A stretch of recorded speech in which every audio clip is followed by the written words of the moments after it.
Milky वे, 200 अरब से भी ज्यादा तारों का साम्राज्य।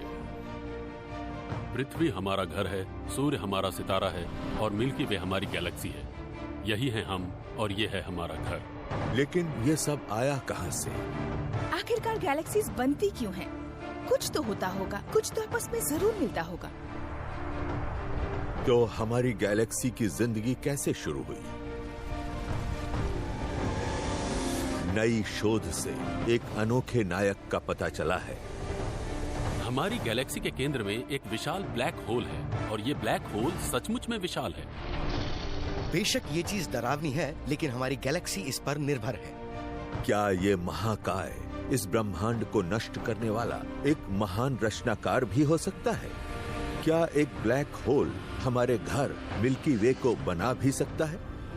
ब्लैक होल हमारी गैलेक्सी की शुरुआत के लिए जिम्मेदार हो सकता है और इसकी मौत के लिए भी यकीनन यही उत्तरदायी होगा।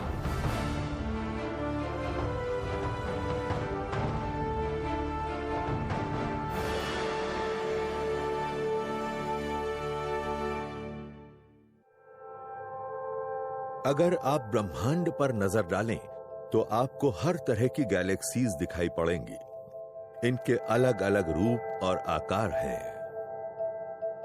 कॉस्मोस इन भव्य गैलेक्टिक संरचनाओं से भरा पड़ा है। इस ब्रह्मांड को बनाने वाली बुनियादी चीज है गैलेक्सी, और ब्रह्मांड में ऐसी अरबों खरबों गैलेक्सीज हैं। जिस तरह हमारे शरीर को सेल और किसी इमारत को ईंट बनाती है, वैसे ही गैलेक्सीज किसी ब्रह्मांड को बनाती हैं। हमें गैलेक्सीज के लिए अपनी किस्मत के सितारों को सराहना चाहिए। गैलेक्सीज ही ब्रह्मांड में ऐसी जगहें हैं जहां सितारों और ग्रहों का जन्म होता है। हमें गैलेक्सीज के बीच सितारे नजर नहीं आते। यही एकमात्र जगह है जहां हाइड्रोजन एकजुट होती है, गर्म होती है और जहां जीवन की उत्पत्ति शुरू हो सकती है। ब्रह्मांड में अरबों खरबों गैलेक्सीज मौजूद हैं, लेकिन इनमें से सिर्फ एक ने ही हमें जन्म दिया। मैं कभी कभी अपने स्टूडेंट्स से अपनी रिहाइश वाली जगह को पहचानने को कहता हूँ। मिसाल के लिए आप न्यूयॉर्क सिटी कहेंगे, अमेरिका, पृथ्वी ग्रह, सूर्य से तीसरा ग्रह, और फिर आप कहेंगे मिल्की वे गैलेक्सी। मिल्की वे गैलेक्सी ही हमारा घर है। हम क्योंकि इसे अंदर से देखते हैं, इसलिए यह हमें आसमान में फैली तारों की एक पट्टी जैसी नजर आती है। लेकिन अगर हम इसे बाहर से देखें तो ये हमें 200 अरब से भी ज्यादा तारों से बनी एक विशाल और भव्य चक्राकार गैलेक्सी के रूप में नजर आएगी। हमारा सूर्य इसकी विशाल बाजुओं में से एक में सिर्फ एक बिंदु जैसा है। हमारी मिल्की वे गैलेक्सी बहुत बड़ी है। हकीकत यह है कि यह ब्रह्मांड में मौजूद सबसे बड़ी गैलेक्सीज में से एक है, और मैं इसे लिस्ट में ऊपरी 10% में रखूंगा। हमारी आकाश गंगा विशाल भी है और शानदार भी।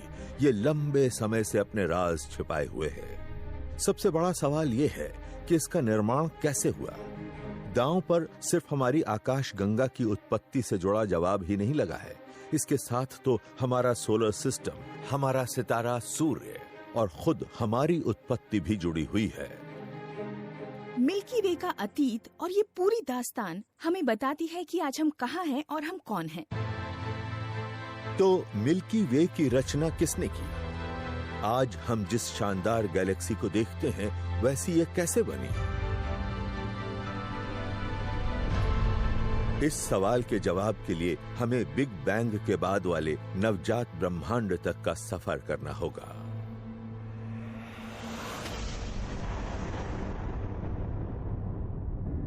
तेरह अरब 60 करोड़ साल पहले सितारे नहीं थे, ग्रह नहीं थे, गैलेक्सीज नहीं थी।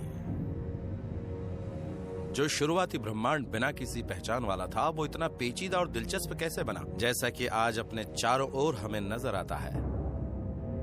शुरुआती ब्रह्मांड गैस के एक सघन और एक समान सूप जैसा था, जिसमें कुछ मामूली गड़बड़ियां थीं, लेकिन ग्रेविटी के लिए गैस को एकजुट करने के सिलसिले में ये काफी था। ग्रेविटी गैस को एक जगह कंप्रेस करती रहती है और फिर तापमान तेजी से बढ़ता हुआ 5 से 10 करोड़ डिग्री तक हो जाता है और तब होता है इग्निशन। तब हाइड्रोजन और हीलियम का मिलन होता है और बनता है एक तारा। एक तारे का जन्म हुआ है। इस थियोरी में एक नहीं बल्कि लाखों तारे वजूद में आ जाते हैं। धीरे धीरे ग्रेविटी इन्हें एक साथ ले आती है। कुछ 1 लाख साल के बाद ये तारों की एक घूमती हुई तश्तरी बना देती है। इस तरह जन्म होता है एक गैलेक्सी का। लेकिन एक समस्या है और वो ये कि ग्रेविटी बहुत ज्यादा है। सितारों के अलावा भी और कोई चीज इन्हें एकजुट रख रही होगी, लेकिन यह है क्या? पता चला कि इसका जवाब हमारी अपनी गैलेक्सी के केंद्र में मौजूद है। मिल्की वे के केंद्र में आपको तारे किसी चीज का चक्कर काटते दिखते हैं जो वहाँ है ही नहीं। और अगर आप गणना करें तो इसके केंद्र में जितने मास की जरूरत होगी वो हमारे सूर्य के मास से करीब 40 लाख गुना ज्यादा है। तो सितारे इस खाली जगह के इर्द गिर्द ग्रहों की तरह चक्कर लगा रहे हैं, जिसका मास हमारे सूर्य के मुकाबले 40 लाख गुना बड़ा है। ये चीज वाकई बहुत बड़ी होगी और ये बहुत ही सघन भी होगी। और ऐसी सिर्फ एक ही चीज हो सकती है, एक ब्लैक होल, एक बहुत बड़ा ब्लैक होल। अगर चंद्रमा पृथ्वी का चक्कर लगाता है और पृथ्वी सूर्य के इर्द गिर्द घूमती है तो सूर्य किसके चारों तरफ घूमता है? सूर्य घूमता है एक विशाल ब्लैक होल के चारों तरफ जो हमारी गैलेक्सी के बीच में मौजूद है। वैज्ञानिकों को उनका पहला बेहद विशाल ब्लैक होल मिला मिल्की वे के अंदर।